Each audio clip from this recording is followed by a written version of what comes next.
आज की ये कहानी है 10 साल की एक नन्ही सी बच्ची सोफिया की, जो लंदन जैसे बड़े शहर के एक अनाथ आश्रम में रहती है क्योंकि उसके माँ बाप अब इस दुनिया में नहीं रहे।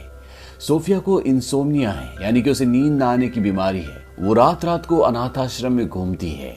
उसका मानना है कि रात को झोली वाले बाबा आते हैं और लोगों को उठा कर ले जाते हैं। वो कहती है कि मेट्रन का मानना है कि वो रात को 12 बजे आते हैं।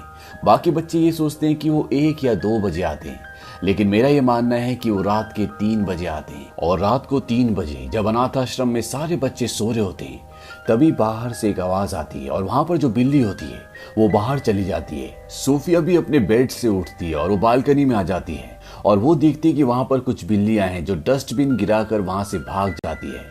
और तभी घर के पीछे से एक बहुत बड़ा हाथ आता है और वो हाथ उस डस्टबिन को उठाकर ठीक कर देता है। और इसके तुरंत बाद वहां पर एक बहुत बड़ा दैत्य सामने आता है और सोफिया उसको देख लेती है और वो दैत्य भी सोफिया को देख लेता है। सोफिया डर कर अपने बिस्तर में वापस आ जाती है, लेकिन वो दैत्य खिड़की के पास आता है और सोफिया को उठाकर अपने साथ ले जाता है। लेकिन वो इंसानों से बच रहा होता है। जब भी उसके सामने कोई इंसान आता है तो वो कभी रूप बदल कर एक लैंप पोस्ट बन जाता है या कभी किसी गाड़ी के ऊपर अपने आप को सामान की तरह ढाल लेता है।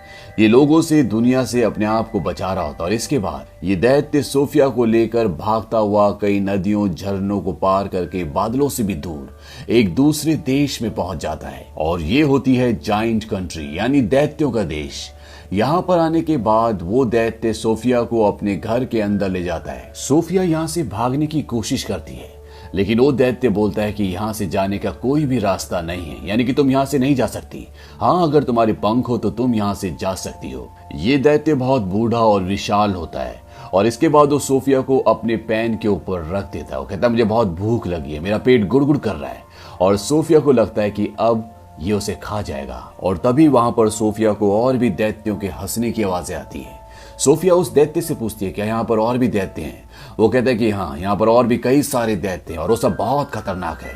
कोई इंसानों को कच्चा चबा जाता है, कोई बच्चों को निगल जाता है, कोई खून पी जाता है और कोई खाल खींच लेता है। सोफिया इस बात से डर जाती है। वो पूछती है क्या आप भी मुझे खाने वाले हैं। वो कहता है कि नहीं, मैं इंसानों को खा जाऊं ऐसा हो ही नहीं सकता। दरअसल ये एक शाकाहारी दैत्य होता है जो इंसानों को नहीं खाता, बल्कि एक खास तरह की सब्जी जिसे कक्कड़ भुजा कहा जाता है उसे खाता है, जो स्वाद में बिल्कुल भी अच्छी नहीं होती। लेकिन ये इंसानों को नहीं खाना चाहता, मांस नहीं खाना चाहता, इसीलिए वो खाकर अपनी जिंदगी का गुजारा करता है। सोफिया उससे पूछती है तुम मुझे यहाँ पर क्यों लेकर आए। वो दैत्य बताता है दरअसल तुमने मुझे देख लिया था और तुम चिल्लाकर, शोर मचाकर सबको बता देती और उसके बाद इंसान मुझे पकड़ लेते और साथ ही साथ इस दैत्य देश में भी आ जाते और यहाँ पर जितने भी दैत्य हैं उन सबको मार देते। इसीलिए मुझे तुम्हें यहाँ पर लाना पड़ा और अब तुम अपनी पूरी जिंदगी यहीं पर बिताओगी। सोफिया कहती कि नहीं, मैं यहाँ से भाग जाऊंगी। वो दैत्य कहता है कि यहाँ से बाहर जाने की गलती भी मत करना, क्योंकि बाहर जो दैत्य हैं वो इंसानों को कच्चा चबा जाते हैं। और इसके बाद वो दैत्य सोफिया को वहां पर रखी हुई एक बहुत बड़ी नाव के ऊपर, जहां से नाव वाले दूरबीन से आगे का रास्ता देखते हैं, वहां पर रख देता है। तभी सोफिया देखती है कि वो दैत्य अपने बैग से कुछ बॉटल्स निकालता है जिसके अंदर चमकती हुई रोशनी होती है। सोफिया पूछती है ये क्या है। वो दैत्य बताता है कि सपने। सोफिया कहती है कि मैं तो सोती नहीं, मुझे सपने नहीं आते, क्योंकि सोफिया को इंसोम्निया है। इसके बाद वो दैत्य सोफिया की उस किताब को उठाता है जो उसके साथ वो यहाँ तक ले आया है और ये कहानी की किताब होती है। अब ये दैत्य उस कहानी को पढ़ना शुरू करता है और सोफिया को नींद आ जाती है। और इसके बाद वो दैत्य जो वहां पर कुर्सी के ऊपर बैठा होता है वो वहां से एक दूसरी जगह जाता है और वहां से वो एक बोतल के अंदर से एक चमकती हुई रोशनी निकालता है और तभी सोफिया की आंखें खुल जाती हैं और वो देखती है कि वो दैत्य नीचे नाव में सो रहा होता है। और सोफिया इसी मौके का फायदा उठाकर उस गुफा से, उस घर से बाहर निकल जाती है और जब वो भाग रही होती है तभी वो देखती है कि उसके सामने एक बहुत विशाल दैत्य है जो उस दैत्य से कई विशाल है, जो उसे यहाँ पकड़ कर लेकर आया है और वो दैत्य उसे पकड़ लेता है। सोफिया जोर से चिल्लाती है, लेकिन इस बात का उस दैत्य पर कोई भी असर नहीं पड़ता और वो सोफिया को जिंदा निगल जाता है। और तभी सोफिया की आंखें खुलती हैं। दरअसल ये एक सपना होता है और सोफिया देखती है कि वो दैत्य सामने कुर्सी पर बैठा होता है। सोफिया कहती है कि ये तुमने किया, क्योंकि मुझे सपने नहीं आते और ये सपना बहुत ही भयानक था। वो दैत्य कहता है कि ऐसा करना जरूरी था, तुम्हें ये दृश्य दिखाना जरूरी था ताकि तुम यहाँ से कभी भी बाहर ना जाओ। वो दैत्य उसे बताता है कि यहाँ पर जो बाकी के दैत्य हैं, मैं उनके सामने मूंगफली के बराबर हूँ। वो बहुत ही विशाल है, वो इंसानों को खा जाते हैं। और जब ये दोनों बातें कर रहे होते हैं तभी वहां पर एक बहुत विशाल दैत्य आ जाता है और वो उस दैत्य को जो सोफिया को यहाँ पर पकड़ कर लेके आया है, वो उसे कहता है तो किससे बात कर रहा है? रंट। रंट यानी कि चिरकुट। दरअसल यहाँ पर सब इसे चिरकुट कहते हैं क्योंकि ये साइज में बाकी दैत्यों से बहुत छोटा होता है। वो कहता है कि मैं किसी से बात नहीं कर रहा। उसने सोफिया को छुपा दिया होता है। यहाँ पर जो बड़ा विशाल दैत्य है वो कहता है मेरी उंगली में चोट लगी, इसे ठीक कर दो, इस पे पट्टी कर दो। और जब वो छोटा दैत्य ऐसा कर रहा होता है तभी उसे इंसान की खुशबू आ जाती है और चारों तरफ ढूंढना शुरू कर देता है। और सोफिया वहां पर रखी सब्जी, जिसे यहाँ पर कक्कड़ भुजा कहा जाता है, उसके अंदर चली जाती है। ये दैत्य जब उस सब्जी को सूंघता है तो उसे इसमें आज एक अलग सी खुशबू आती है। दरअसल ये सब्जियां नहीं खाते, लेकिन इसके अंदर सोफिया इंसान है, इसीलिए इसके अंदर इसे एक अलग सी महक आती है और ये उसे खाने वाला होता है। तभी वो दैत्य जो सोफिया को यहाँ पर लेकर आया वो देख लेता है कि सोफिया उस सब्जी के अंदर है और वो उस दैत्य के हाथ पर लटक जाता है। वो उसे कहता है तू शायद भूल गया, तुझे सब्जियों से चिढ़ है। और वो दैत्य उस सब्जी को नीचे फेंक देता है, कहता है हाँ मुझे सब्जियों से चिढ़ है। और इसके बाद वो वहां से निकल जाता है। अब वो दैत्य जो सोफिया को यहाँ पर पकड़ कर लेकर आया है वो कहीं जा रहा होता है और तभी सोफिया उससे पूछती है कि आप कहाँ जा रहे हो?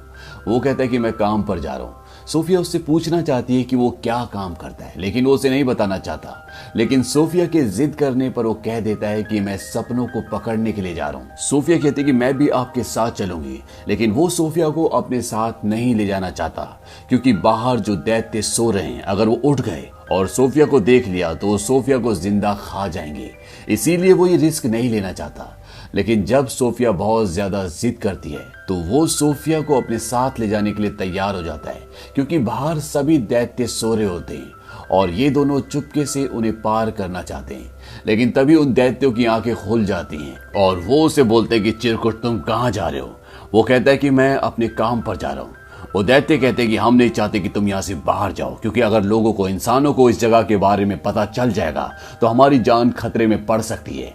और इसके बाद वो सभी दैत्य इसे परेशान करना शुरू कर देते हैं। सोफिया मौका देखकर गाड़ी में छुप जाती है और तभी जो चिरकुट दैत्य होता है जिसे सारे मिलकर परेशान कर रहे होते हैं वो इन सबको आसमान की तरफ दिखाता है। वहां पर बहुत सारे बादल होते हैं और वो कहता है कि देखो बारिश होने वाली है। दरअसल इन सभी दैत्यों को पानी से डर लगता है, एक तरह की एलर्जी है। और तभी बारिश होना शुरू हो जाती है और ये सब के सब दैत्य अंदर अपनी जगहों पर छुप जाते हैं और मौका देखकर चिरकुट दैत्य और सोफिया यहाँ से निकल जाते हैं। वो ऊपर पहाड़ पे चढ़ना शुरू करते हैं और बादलों से भी ऊपर पहुंच जाते हैं। सोफिया कहती है कि यहाँ से तारे कितने खूबसूरत दिखते हैं। वो दैत्य कहता है मैं इनका संगीत भी सुन सकता हूँ, मैं इस दुनिया की हर एक आवाज को सुन सकता हूँ, चींटियों की बातें सुन सकता हूँ, पेड़ों की कहानियां सुन सकता हूँ, मेरे कान इस दुनिया में किसी भी चीज को सुन सकते हैं। सोफिया कहती है मुझे यकीन नहीं होता। वो जाइंट कहता है लेकिन ये सच है।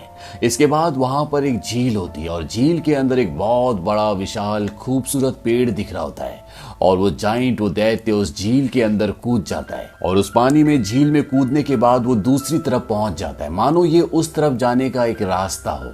इसके बाद सोफिया भी कूदती है और वो भी उस तरफ पहुंच जाती है। ये सपनों का देश है और यहाँ पर जो पेड़ होता है उस पेड़ से ओस की बूंदों की तरह सपने टपकते हैं जिन्हें पकड़ने के लिए यहाँ पर ये दैत्य आया है। और सोफी और ये दैत्य दोनों बहुत सारे सपने पकड़ते हैं, लेकिन इन पेड़ों से सिर्फ अच्छे सपने ही नहीं टपकते बल्कि गंदे यानी कि बुरे सपने भी टपकते हैं।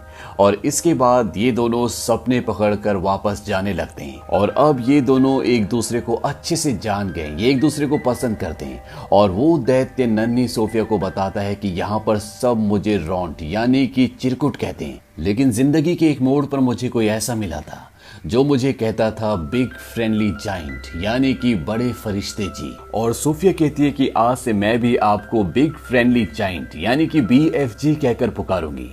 अब ये सपने पकड़कर लंदन की गलियों में जाते हैं जहां पर बच्चे अपने घरों में सो रहे होते हैं और BFG उनकी नींद में बहुत अच्छे अच्छे सपने उन्हें देते हैं ताकि उनकी जिंदगी में, उनके सपनों में उन्हें खुशियां मिले। दरअसल BFG एक अच्छा जाइंट है, इसीलिए वो सपनों के देश से अच्छे अच्छे सपने पकड़ कर लाता है और सोते हुए लोगों के दिमाग में उन सपनों को डाल देता है ताकि कम से कम वो उन सोते हुए लोगों की जिंदगी में खुशियां डाल सके। यहाँ पर सोफिया बीएफजी से पूछती है, ये सपनों के बारे में आपको क्या आपके माँ बाप ने बताया? वो कहता है कि दैत्यों के माँ बाप नहीं होते। इसके बाद सोफिया उससे उसकी उम्र पूछती है। वो कहता है कि जितनी उम्र इस धरती की है उतनी मेरी भी है। दरअसल जब से ये धरती बनी होती है तभी से दैत्य इस धरती पर होते हैं, लेकिन ये इंसानों से छुप कर रहते हैं। और अब जब इनका काम यहाँ पर खत्म हो जाता है तो ये वापस दैत्य देश जाने वाले होते हैं। तभी सोफिया बोलती है कि मेरा कंबल कहाँ है? दरअसल उसका कंबल वहीं दैत्य देश में छूट गया होता है और इस बात से बीएफजी परेशान हो जाता है।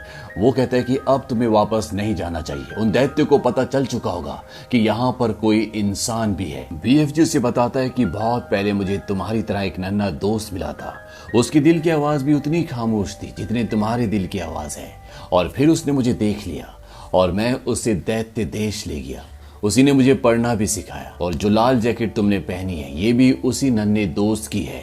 और इससे पहले कि मैं उसे वापस उसकी दुनिया में लेकर आ पाता बहुत देर हो चुकी थी और मैं नहीं चाहता कि तुम्हारे साथ भी ऐसा ही हो। और वो सोफिया को छोड़कर वहां से चला जाता है। हालांकि सोफिया उसे ऐसा करने से मना करती है, लेकिन वो उसकी बात नहीं मानता। सोफिया अपने अनाथ आश्रम जाती है और वो अपनी बालकनी में जाकर खड़ी हो जाती है। वो जानती है कि बीएफजी आसपास ही है और वहां से कूद जाती है और इससे पहले कि वो जमीन पर गिरती वहां पर बीएफजी आकर उसे पकड़ लेता है और उसे सोफिया की जिद एक बार फिर से माननी पड़ती है और वो उसे वापस जाइंट देश यानी कि दैत्यों के देश में ले आता है।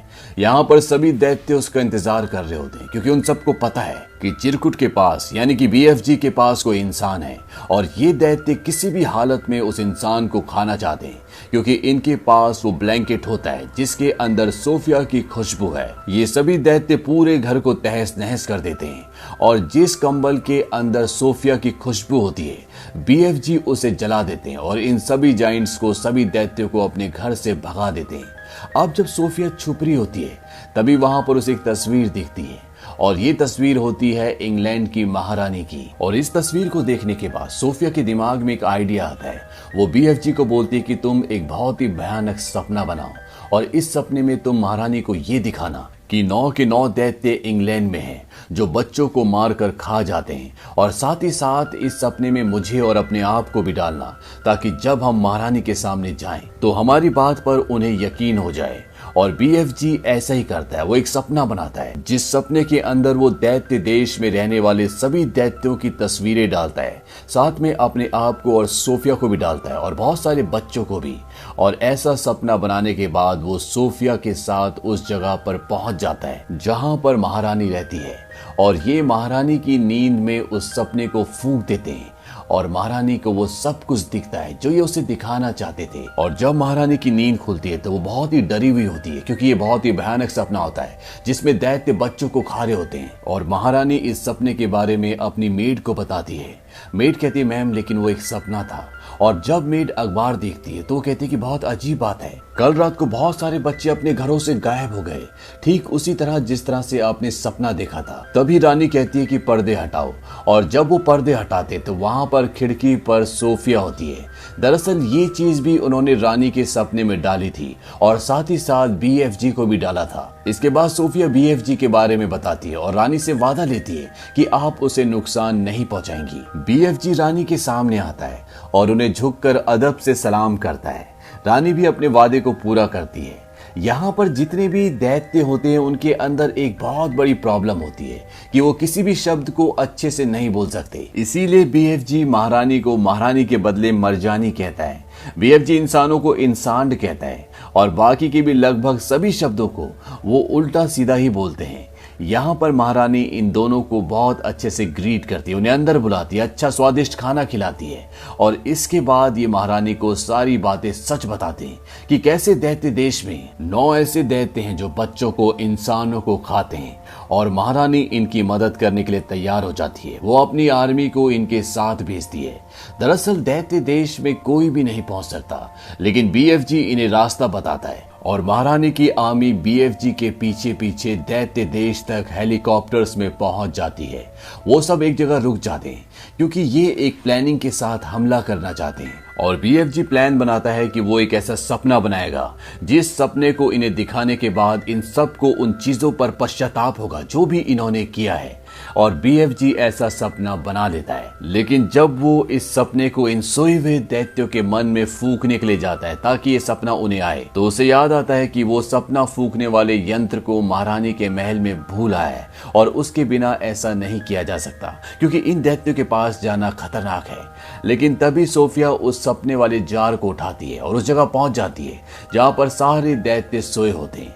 लेकिन इससे पहले कि वो उस जार को तोड़ती, वहां पर इन दैत्यों का जो सबसे बड़ा दैत्य जो सरदार होता है वो उठ जाता है, और जैसे ही वो सोफिया पर हमला करने वाला होता है, सोफिया उस सपने वाले जार को तोड़ देती है और बाकी सोए हुए दैत्यों के मन में वो सपना, वो रोशनी चली जाती है। और जब सारे दैत्य उठते हैं तो उन सब के अंदर पश्चाताप होता है। लेकिन एक दैत्य जो सबसे पहले उठ गया था, जो इन सब का सरदार है, वो पूरे होश में होता है और इससे पहले कि वो सोफिया को मारता, वहां पर BFG आ जाता है। वो उसका हाथ पकड़ लेता है, लेकिन BFG इनके सामने कुछ भी नहीं है। वो दैत्य BFG को अपने हाथ में उठा लेता है और जैसे ही वो उसे मारने वाला होता है, वहां पर हेलीकॉप्टर्स आ जाते हैं और वो इन सभी दैत्यों को पकड़कर अपने साथ ले जाते हैं और समंदर के बीच में एक टापू पर छोड़ देते हैं।